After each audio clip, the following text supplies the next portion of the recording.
Hey, what's going on, guys? It's VenomousFatman here again, Shifted2.com, Out Loud Media. We're at Florida Supercon, and I'm standing next to the man, Richard Horvitz. Hello!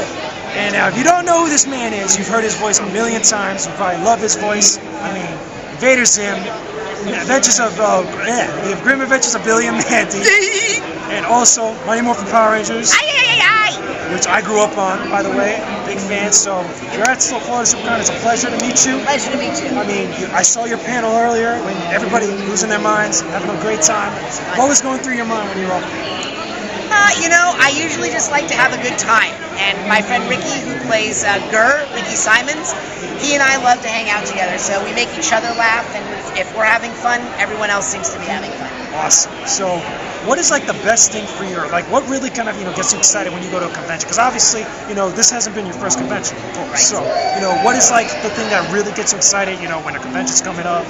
I like meeting the fans, and I love traveling. I love to travel. I get to meet people from all over the country and all over the world. I've been to Australia and lots of different places, and I just love to meet the people. It's a lot of fun. Yeah, cool. So let's talk about voice acting for a second.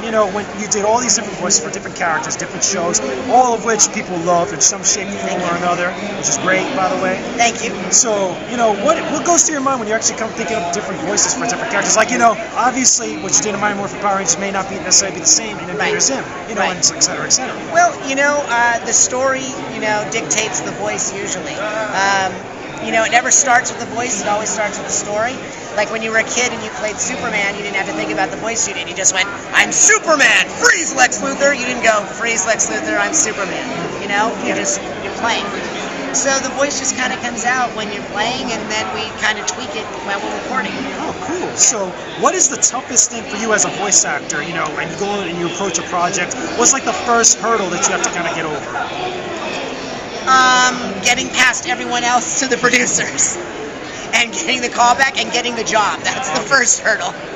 So when you already got the job, though, and when you're actually already, you got your script, you're in the studio, you're ready to roll. Yeah. What's like the first issue or the first thing that you have to overcome?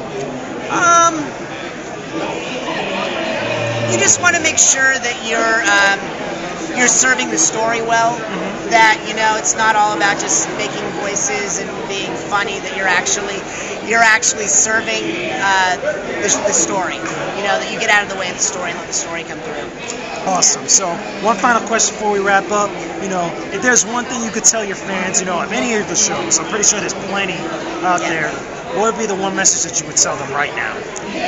Follow your dreams and make sure that whatever chosen profession you're in when you get older, or if you're older, that it's something that you really enjoy. Awesome. Again, it's a pleasure talking to you. I'm a big fan of your work. Thank you. I will be back with some more coverage of Florida Supercon. This is only the first day, people. It's crazy. I'm going to be back with some more. Talk to you guys again soon. Peace out. Stay epic.